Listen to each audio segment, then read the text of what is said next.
Namaste. The topic today, the divine's intervention in the earthly life of the divine. Today is 28th of May, and on 30th of May, which is just after a day, 1909, Sri Aurobindo delivered his famous iconic Uttarpada speech after getting acquittal from the Alipur bomb case. And hence, we will try to look at his life. Who can know the divine except the divine? And who can intervene in the divine's life except the divine? Nobody can write about, Sri Aurobindo says, nobody can write about my life because it has never been on the surface for men to see. And the mother says about Sri Aurobindo. What Sri Aurobindo represents in the world's history is not a teaching, not even a revelation. It is a decisive action direct from the Supreme. The mother says that Sri Aurobindo's life is so inspiring, even till 1910, before he actually took the leap towards seclusion for spirituality, for integral yoga. She asked Rishabh Chandji to write his biography, which is till 1910. And then she says, nobody can write after 1910 about Sri Aurobindo. What he did is beyond the beyond. So if we look at Sri Aurobindo's life, it is an extraordinary phenomenon, one can say. There can be seen an altogether different line, movement, and procedure in his life than we usually find in the normal lives. You grow up, go to school, then you take up a job, then you get married, and all these things.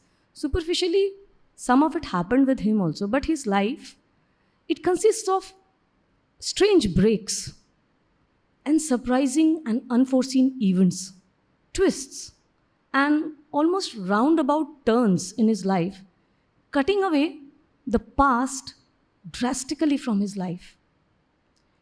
These complete about turns in his life were as if they were the exact antipodes or opposites of what he was and where he was. If we look at, just take a glimpse of his life from early childhood, it was his father's decision. So he got uprooted from his own motherland and he went across the seas. And from an Indian Bengali family, he moved to a Christian family. And he was made to forget his native language, culture, traditions, everything got obliterated. And from an Indian community, he went to the European lifestyle. The comfortable life that he could have led in India in his growing up years was no longer there. It turned into a life of financial difficulties. And while he was in England, he got all his education and he deliberately bunked, I would say, or he deliberately failed the ICS. And he decided, he left behind a glorious future, and what did he go? What did he do? He came back to India, to Baroda. And then he led a life of obscurity. But in this obscurity, he did extensive writing. He learned languages, Indian languages, Sanskrit, Bengali. And he started writing fiery speeches for newsletters which were circulated and which evoked the spirit of patriotism beyond what was existing at that time. And then he went to jail. Then he jumped into the Bengal. He jumped, after the Bengal partition happened, he jumped full bang on into the Indian freedom struggle. From Baroda, he went to Bengal. And from there, he went to jail. And jail, he spent 1 year. And then one day, after coming out of jail,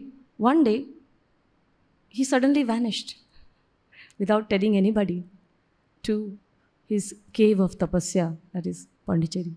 So if we look at, so we see a series of radical turns and twists. And it changed the rhythm, the movement, and the mode of his life. And every time there was a volte-face. So the word for this kind of phenomena can be expressed only as a divine intervention.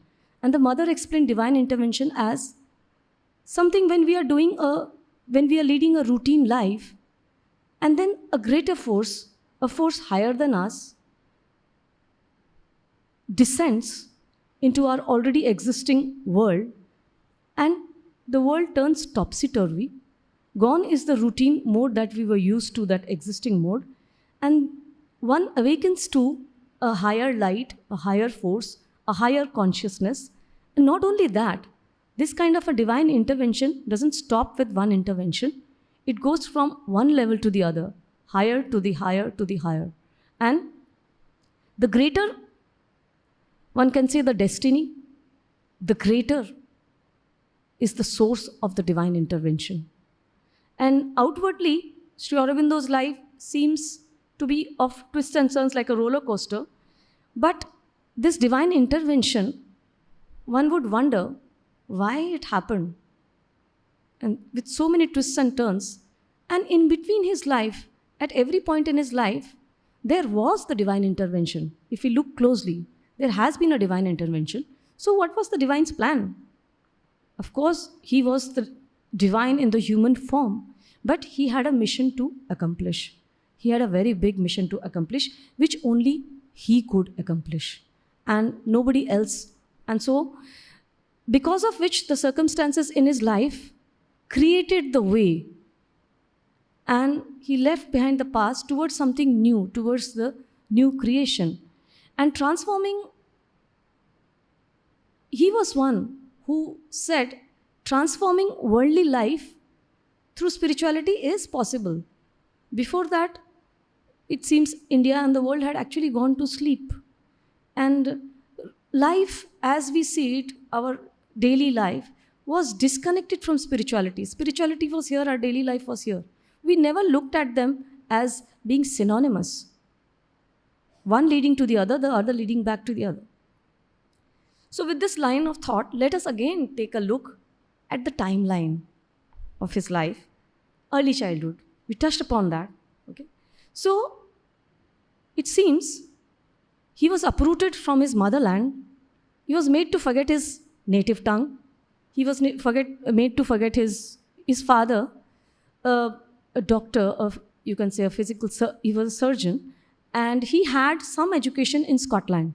And he was very impressed with the Western education. And he wanted all his children to get that kind of an education. And somehow, he didn't want an Indian education for his children. So, the three brothers, Binoy Bhushan, Manmohan, and Sri Aurobindo, they were sent to England. And Sri Aurobindo was 7 at that. He was 7 years old. And before that also, he was sent to Darjeeling to an Irish convent, where he stayed for 2 years under the care of an Irish nun. And at the age of 7, he's transported. He's gone to England. What could be the purpose behind this? What could be the intervention as we can see it? Now, Sri Aurobindo, he was you can say, a literary genius. And his literary genius had to manifest. And it needed to manifest in a language which would be understood worldwide, globally.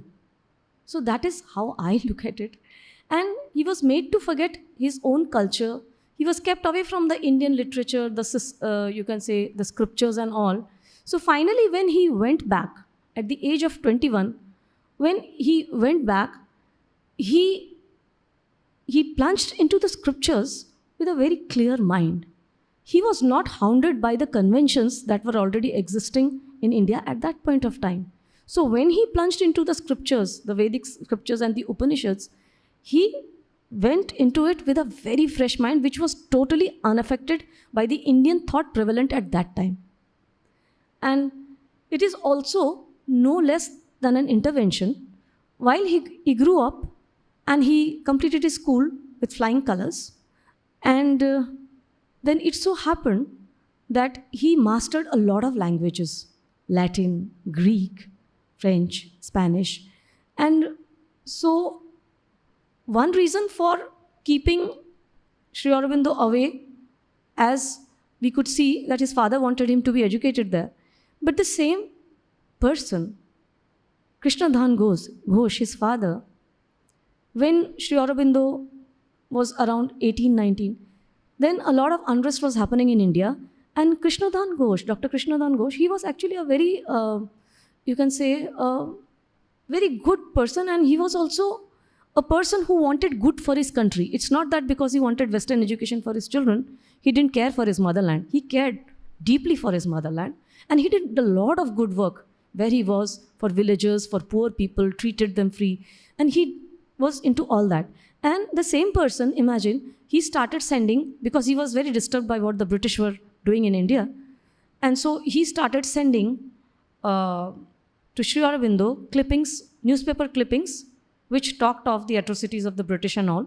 So actually that helped in lighting that fire of patriotism in Sri Aurobindo. The same person, imagine. First he sends him away, and then through the same person, the clippings go, and Sri Aurobindo it helps him in realizing that his motherland was in difficulty, and he starts feeling that pain, that longing for his motherland, and to do something for that. And deliberately, because this had already happened, and he did not like what the British were doing, so he qualified almost all the papers in ICS, the Indian Civil Services, which was top rank, which is what his family members and everybody wanted. But he deliberately flunked, he deliberately failed by choice in the riding test, which was a requirement. And he was given chances, again after failing once, 3 times, I think 3 or 4 times. Every time he deliberately either did not go for the test, he actually did not go for the test, and he was disqualified. Then at the age of 21, he had that calling that now he has to go back to motherland. He did not like anything that was English. He went back to India. The moment he landed at the Apollo Bandar in Bombay at that time, he felt a huge calm descend on him. And thereafter, many experiences happened with him, which he has not expressed or narrated anywhere. But he has said that yes, a lot of experiences he underwent, which led him towards searching more answers, and he started looking into the scriptures. So while he was in Baroda, and it is also a divine intervention, before he came to Baroda, the Maharaja of Baroda, Maharaja Gaikwad, he was visiting London. So Sri Aurobindo had already decided that I'm going to leave England and I'm going to go back. So 3 months he stayed in London. During that time he met the Maharaja. And the Maharaja recognized that he was an erudite scholar, he needed somebody like that. He was very impressed, and he offered him the job. And so he joined the state of Baroda, and because of his literary skills, he started teaching French and English over there. And then he was promoted to the, to be the vice principal of the college that the Maharaja was running. Not only that, he delved deep into the scriptures, the Upanishads, the Vedas.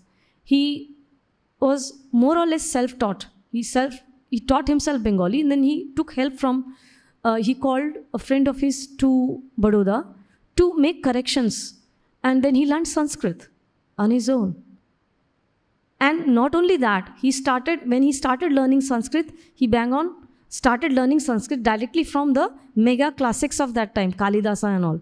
So, and that's not only that, then because this something to do for the motherland was really going on inside him, he started writing articles now. And in the newspapers, first the Hindu Prakash, and then Bande Mataram. And it so happened that in 1905, Lord Curzon, deviously, one can say, he decided to create a rift between the Hindus and the Muslims, and the Bengal partition happened. And that was that evoked such strong feelings in Sri Aurobindo. Though while he was in Baroda, he had secretly started building up youth clubs in Bengal with the help of his brother, Barin, younger brother. And it had started taking deep roots in Bengal, the youth clubs, and it became very active in the freedom struggle. And so, when the Bengal partition happened, he decided to jump bang on, to plunge fully into the freedom struggle because he felt that he was needed there. So, he went to Bengal and he started writing extensively for Bande Mataram. And the British, he was the most dreaded person for the British. They were searching for, and they were looking for an opportunity to arrest him and put him behind bars because he was evoking, his writings were so fiery at that time. He said it is not the time for passive resistance and passivity at all. It is the time for action. It is the time also for some action, aggression that we must show. And we should not be satisfied with pittance that the British were offering us now and then, which the Congress and the moderates, they were okay with. But he says, no, we have to go in for Purna Swaraj. And in 1907, the British, they found Surag, you can say, to arrest on charges of sedition because he was writing, and that he was writing fiery articles in the Bande Mataram, and he was the editor of Bande Mataram. They arrested him. And Bipin Chandra Pal, here also we see that when he jumped into the freedom struggle, his interactions with the Lal Bal Pal that we know, Lala Lajpat Rai, Bal Gangadhar Tilak, and Bipin Chandra Pal, became very strong. And with their help, he could achieve quite a lot. Now, in 1907, the British, the English arrested him on charges of sedition, but somehow there was actually some evidence which the British could have used, but somehow they were not able to use that. And who went to jail? Bipin Chandra Pal took it on himself, and 6 months, heartily, happily, he went to jail. And he said, it's all my doing. Sri Aurobindo went scot-free. He was acquitted. And interestingly and humorously, one can say, the printer, who did not know English at all, he was also sent to jail for charges of sedition. So that was something very hilarious. It was, okay. Then, while he was in Bengal, he visited Baroda again, and he underwent, one can say, he took the, you can say, discipleship of Bhaskar Lele for 3 days. And so he went to Baroda, where Bhaskar Lele, he taught him the mechanism to silence the mind. And Sri Aurobindo achieved it in 3 days, which had taken Bhaskar Lele 6 years. He achieved in 3 days. So then, when he came back in 1908, he was arrested again, but this time there was a bomb thrown at a British carriage, and it was meant for Kingsford, Judge Kingsford, who was very cruel and whose atrocities were growing, and the Anushulan Samiti really wanted to do something about it. So it was a bomb scare that they wanted for Kingsford. Unfortunately, in that carriage, there were 2 women who died. And it became a very big thing, and a lot of people were arrested, a lot of people were hanged also. And the bombs were actually thrown by Khudiram Bose and Prafulla Chaki. And Khudiram Bose, he was sentenced, he was hanged. And Prafulla Chaki, he shot himself to die a death of honor. And that's a different story, let's not digress. So Sri Aurobindo got arrested, and he was put behind bars, and thousands of pages of petition, almost more 200 to 300 witnesses, you can say the British court, they got hold of somehow, and he was put into confinement with 40 other freedom fighters who were with him at that time. And here we see, while he was in jail, it became the turning point. It became the mega turning point in his life. The divine intervention happened in a way that 1 month before this bomb attack had happened, he had got a calling to leave everything and plunge into spirituality.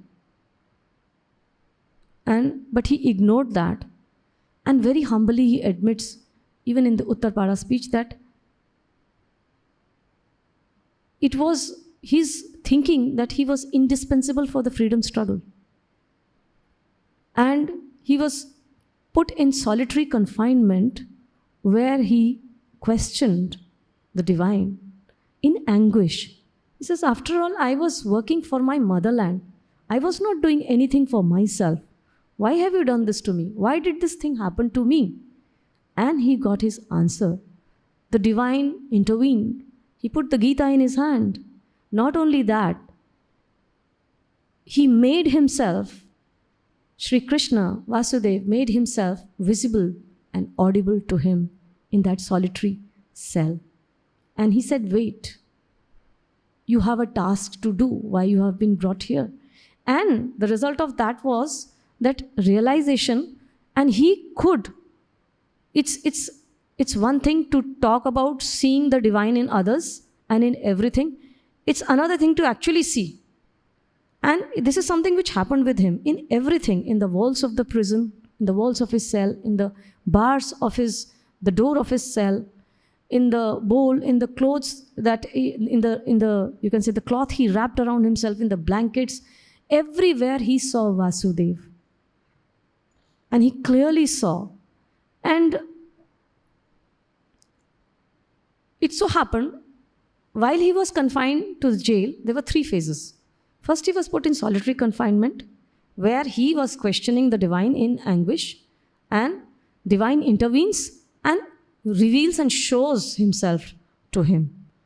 And he puts the Gita in his hand and he internalizes, he embodies, Sri Aurobindo embodies the spirit of the Gita. Not only reading, or he embodies the whole spirit. And thereby Vasudeva reveals himself to him. And so it was a period of questioning, the first solitary confinement. Then somehow from the solitary confinement, he was made to move in you can say the collective confinement with other inmates. And it is there he found that the bonds which he was not able to break, the divine actually broke it for him. The bond that he was indispensable for the freedom struggle, and the bond of his attachment to his work in freedom struggle. Both the bonds got shattered. And the divine did this. While he was in the collective confinement with the other inmates, he saw that there were other freedom fighters, there were other young men who were so brilliant. They were not only brilliant in their intellect, they had the passion, maybe much more than he had. And they had been in the freedom struggle many more times, or with much more intensity than he had. So he was very humble enough in his Uttarpada speech to talk about this. And then something else happened. So the bonds got broken. Then he was again put into solitary confinement because there was something which happened. Some of the inmates, some of the youth Kanai and one more person, they actually killed another person, Gosai, who was actually acting as an informer for the British. And so after that, the blame straight away went to Sri Aurobindo, and isko to alag karte hain pehle. So then they put him in solitary confinement again. And here now, in this phase, he actually questioned the divine again. He says, okay, now I have realized that there are people who will do this, who are far more advanced in their passion and their intellect when it comes to the freedom struggle. So now you tell me what I have to do. Why did you bring me here? So once he says, the bonds you could not break, I have broken them for you. And he says, you give me that Adesh. He had started recognizing that voice now. So he said, you give me the Adesh. And then the Adesh came that I am giving, you have to find the word which I want you to deliver to the whole world through India. And that was the Sanatan Dharma. The word he had to speak. And he internalized that. And it was also made known to him by the divine that for very big events like the freedom struggle or India's independence, the person has to be God sent. You are not that person. Somebody else has been chosen for that. He will come and he will unite and he will be my instrument. You are not my instrument for this work. You are my instrument for some other work which concerns the whole of humanity. and through India. And India has to rise to deliver this word to the world. And you have to awaken that spirit back in India. So all bonds broken, and once he asked for this, he got the Adesh also, what he has to do. Now, there were two very interesting things again here, the divine intervention. In a very big and plump way, one can say. The council for his defense, Sri Aurobindo's defense, changed in the middle. And Deshbandhu Chittaranjan Das was brought in. And it is very interesting that he knew Deshbandhu Chittaranjan. He had met him in England at Cambridge, where Deshbandhu Chittaranjan Das was also targeting to become an ICS. He wanted to qualify that ICS. But because already Deshbandhu Chittaranjan Das, he was writing fiery articles, he was giving a lot of lectures and fiery talks. The British, they didn't want him to be an ICS officer, and he did not even qualify the basic ones. So instead, he chose to become a barrister. And he came back to India, and then Sri Aurobindo also had the word from the divine. Sri Aurobindo wanted to write everything. Okay, I'll write down all the things that my counsel or my lawyer would need, for my acquittal. And then again he got the Adesh that you don't have to do that. I will do it for you. I will guide him and I will direct him what to speak and how to take the case forward. You don't do anything. And Sri Aurobindo again listened to that voice. And strangely enough, who was the judge? Who was the British judge who was put there? It was Beechcroft. And Beechcroft had been Sri Aurobindo's batchmate at Cambridge. And in the ICS examinations, he scored only next to Sri Aurobindo in Greek. And it is ironical that the British did not realize that, of course, they were batchmates, and he already knew Sri Aurobindo, and he must have known him quite well to understand what kind of a person Sri Aurobindo was. And his decision would be, there would be a subjective influence on his decision. But this is how the divine works. So Beechcroft was there, and after going through thousands of pages of petition, what was written against Sri Aurobindo and all, some of the other people who were arrested along with Sri Aurobindo got life imprisonment. They were sent for Kalapani. But Sri Aurobindo, he went scot-free, absolutely. He walked out a free man exactly after 1 year. Okay, I think they arrested him on May 2nd or May 5th. And 1908, and May 6, 1906, he walks out free from the jail, a free man. And this was the divine's way of, and while he was in jail, whatever the divine wanted him to know, realize, experience, whatever. And there are amazing stories. If you read his life in the jail before 1910, you would at times laugh, you would be amused, and you would weep. It is, Sri Aurobindo's persona is like that. And there are 2-3 books at the end of the talk, I'll tell you. I think every Indian must read those books. Anyway, so he came out of the jail, and then he delivered his famous Uttarpada speech. And if there is one speech that every Indian must hear, he must hear it again and again. Not once, but again and again. It is this speech. There have been great speeches. Jesus Christ's Sermon on the Mount. Then before that, Moses on the Mount Sinai. And Swami Vivekananda's lecture at Chicago at the World Conference of Religions. They are all very iconic. Okay? And they were these kind of speeches. A speech is great when it expresses a truth in simple language. Now we say Sri Aurobindo's literature, when we read the Life Divine and the other works by Sri Aurobindo, we find them quite difficult and it takes time. But if you read his Uttarpada speech, it is written in, and he spoke in such simple language that every person sitting there in the audience could understand loud and clear. So a speech becomes great when it accomplishes what decades of centuries could not. And when it awakens the people to a larger cause, to a very high cause. Simon Sebag Montefiore, he has written a collection, he has made a collection of great speeches of the world. The speeches that change the world, Speeches that change the world. And there he says, the best speech is one that may not mark a great event, but may itself become the event. And Uttarpada speech is one such speech.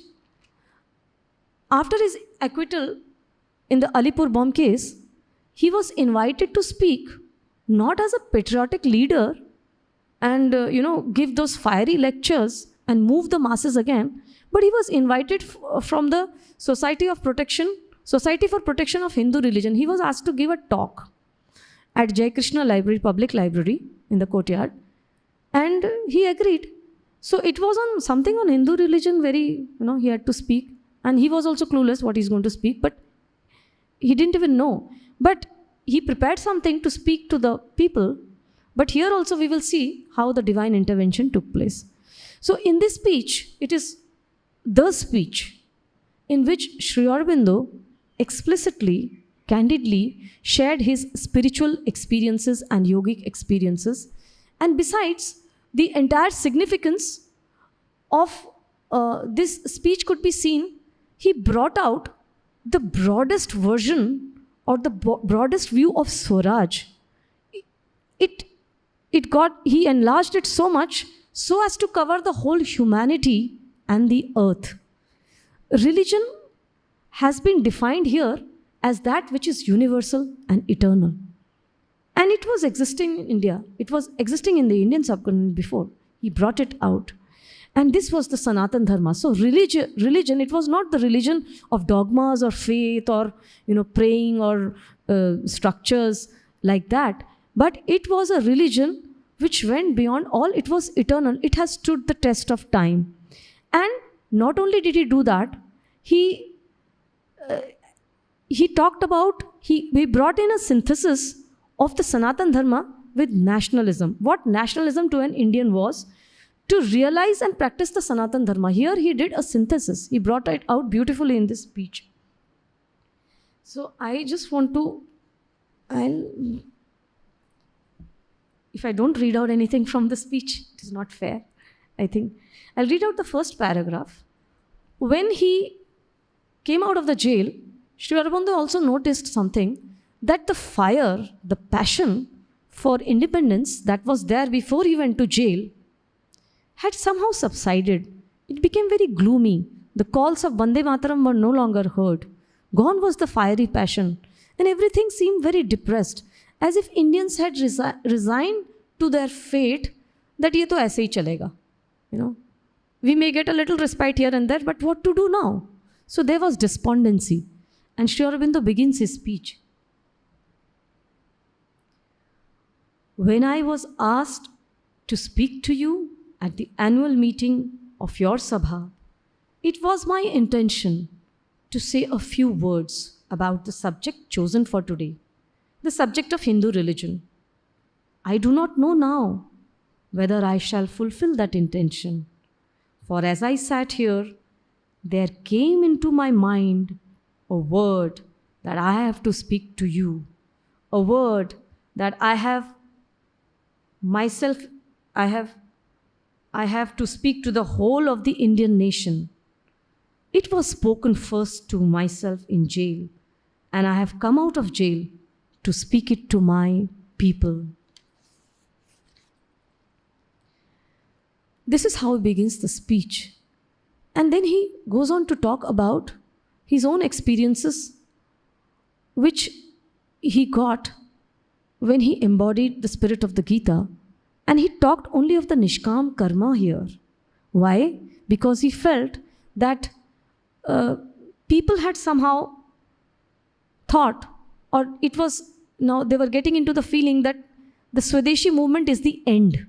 But Swadeshi movement is not the end, he said. Purna Swaraj is the end. And go for it. We have to go for Purna Swaraj, however difficult the task. We have to go in for it, whatever it is, and you have to have faith in the divine that it will come. And he was assured in the jail, and this assurance he gave to the people also, that India will become free. But India will become free not for itself, but for the world. Because it has to give that which only India has. The West has rationalism, it has reason, but it stops there. It has the scientific acumen. It has huge knowledge of science, almost to the extent that they made science a religion. But science, beyond a certain point, it stops. It cannot answer questions. It cannot let you move behind. So what Sri Aurobindo, what Sanatan Dharma can do is, Sanatan Dharma talks about human values, the mind, the heart, the universal structures, the universality to which each individual can open to. And it is eternal. It was handed, the Lord says, it was handed to the rishis, the seers, the sages, and it has been preserved. But somehow, India has gone to sleep. It is in a state of stupor. It is fighting it is fighting its caste system, it is fighting its so many problems which are not necessary. It has to awaken to this Sanatan Dharma and bring it out. So India will get freedom. India needs that freedom. It will get. But it is not for itself, not for herself that India has to get that freedom. It is for humanity. It is for something that goes even much beyond humanity, for which he takes another plunge. He goes to Pondicherry. He vanishes into Pondicherry. But here, so he brought out the Sanatan Dharma as a way of life. It is life itself. You cannot separate Sanatan Dharma away from life. You cannot say that this is life and this is Sanatan Dharma teaches you something which is not related to life. Everyday aspect of life. Life has to get transformed. For life to get transformed, we have to get transformed. We have to connect to that higher consciousness. So Sanatan Dharma has to be delivered by India to the world. And this is the reason India shall rise. India needs to be free and great to exist for humanity. I'll read out a passage, a very poignant passage. Sri Aurobindo says in his Uttarpada speech, an excerpt, "It is this religion that I am raising up before the world." So the Lord had spoken to him. "It is this that I have perfected and developed through the rishis, saints and avatars. And now it is going forth to do my work among the nations. I am raising up this nation to send forth my word." So Sri Aurobindo is narrating what the divine word he heard in jail. This is the Sanatan Dharma. This is the eternal religion, which you did not really know before, but which I have now revealed to you. When you go forth, speak to your nation always this word, that it is for the Sanatan Dharma that they rise. It is for the world and not for themselves that they arise. I am giving them freedom for the service of the world. When therefore it is said that India shall rise, it is the Sanatan Dharma that shall be great. So here Sri Aurobindo also brings out the Sanatan Dharma's principle of expansion. The Western model or the principle of expansion was territorial. Territorial attacks and materialism. It worked on that. But Sri Aurobindo says that Sanatan Dharma in its essence is about influencing the hearts and minds of the people for a better life. It has to come into life. And that's where he says that Sanatan Dharma is life itself. So it is the eternal religion that embraces all. And here he also brings out the cosmopolitan spirit of Vasudhaiva Kutumbakam. And there is a synthesis between the values of Sanatan Dharma and the Indian nationalism. I'll read out that excerpt. Again, a very powerful, it is towards the end of the speech. He says, now he's talking about himself, he's telling the people, "This is the word that has been put into my mouth to speak to you today. When I intended to speak, what I intended to speak has been put away from me." So here again we see the divine intervention. He came prepared for something, he spoke something else. "And beyond what is given to me, I have nothing to say. It is only the word that is put into me that I can speak to you. I say no longer that nationalism is a creed, a religion of faith. I say that it is the Sanatan Dharma which for us is nationalism. This nation was born with the Sanatan Dharma. With it, it moves, and with it, it grows. When the Sanatan Dharma declines, then the nation declines. And if the Sanatan Dharma were capable of perishing, with the Sanatan Dharma, it would perish. The Sanatan Dharma, that is nationalism. This is the message I have to speak to you." His closing lines. Okay, the Uttarpara speech given. He again starts writing articles for Karma Yogi, another newspaper daily that was coming out. And the British are far more scared of him now, because in spite of all their Herculean efforts, they could not put him behind bars, they could not get rid of him. So, and then again the divine intervenes. How? He gets a command, Sri Aurobindo gets a command, the Adesh, which he started calling now and recognizing now, that he has to leave everything. And because he gets the information from the Karma Yogi office that the British are now going to come and arrest him again. So, and he hears this Adesh that leave now and go to Chandarnagore. Chandarnagore was under the French. It was a French province at that time. It was a port. And from there, he goes to Chandarnagore, and then he gets the command to go to Pondicherry, which was a French territory. Now, the British had tried all tricks and tactics also. Apart from their cunning ways, perpetual cunning ways of arresting him, they also made certain offers to him. They said, "You go to Algeria, we'll give you a huge piece of land, you can set up an ashram and all." And Sri Aurobindo straight, no. Then they offered him, "Why don't you go to France?" And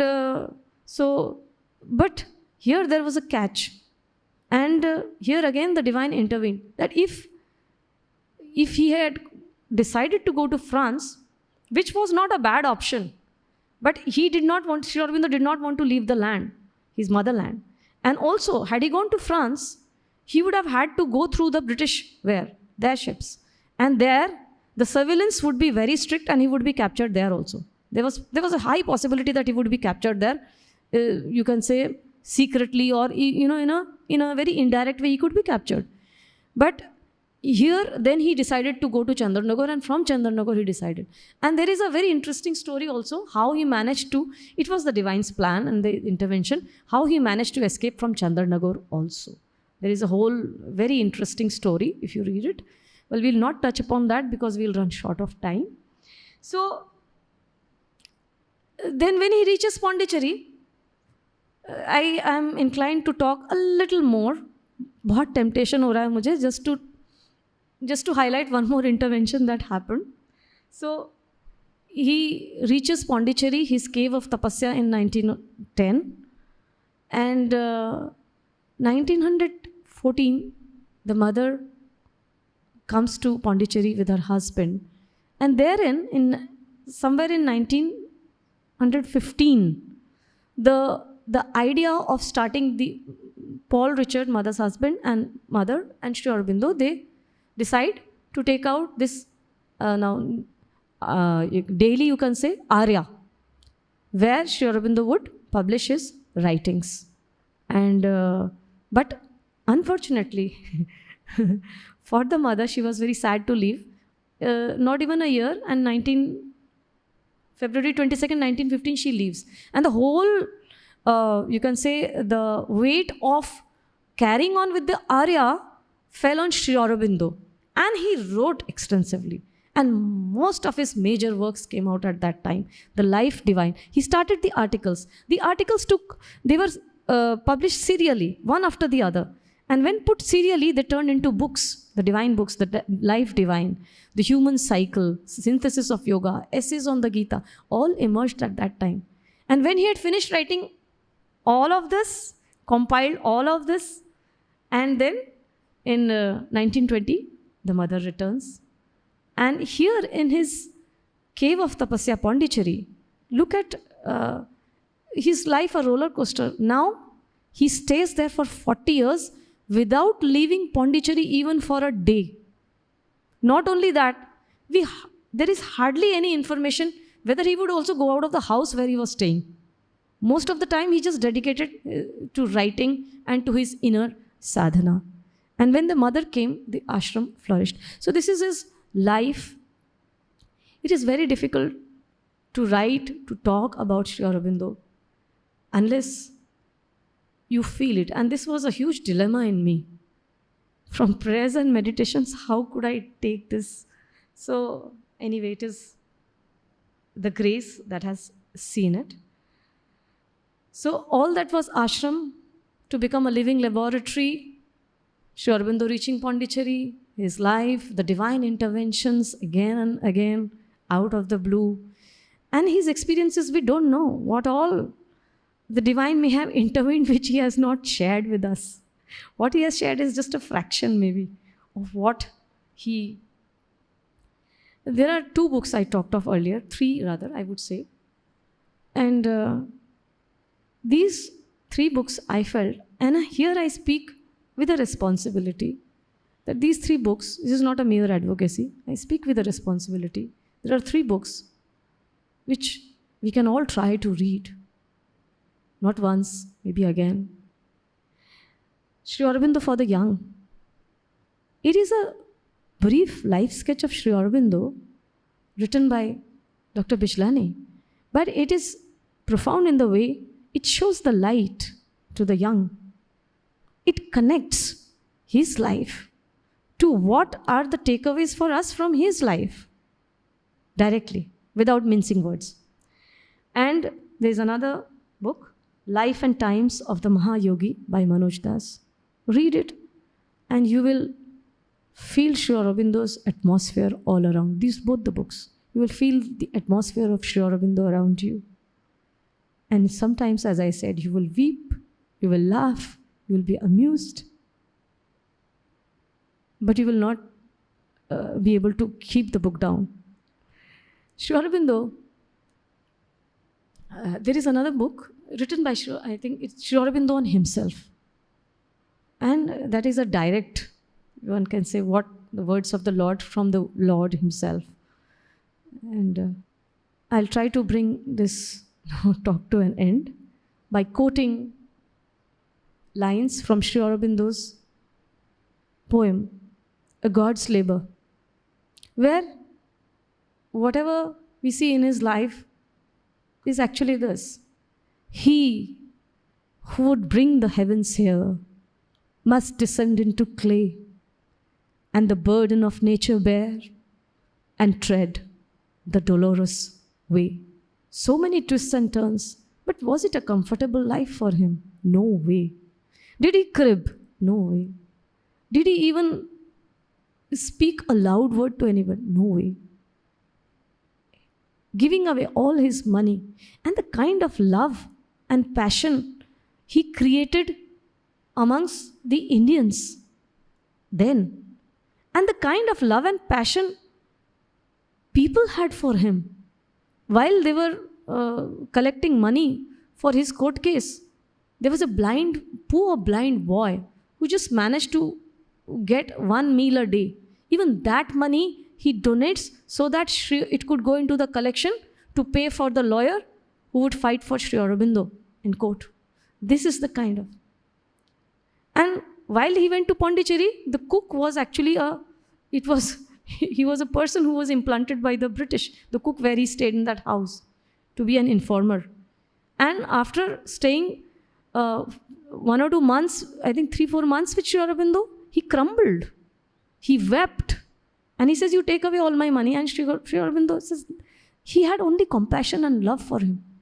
Not only him, he has compassion and love for each one of us, and his presence is very much there, even now. I end with the mother's words. She says, "Who can understand Sri Aurobindo? He is as vast as the universe, and his teaching is infinite. The only way to come a little closer to him is to love him sincerely and to give oneself unreservedly to his work."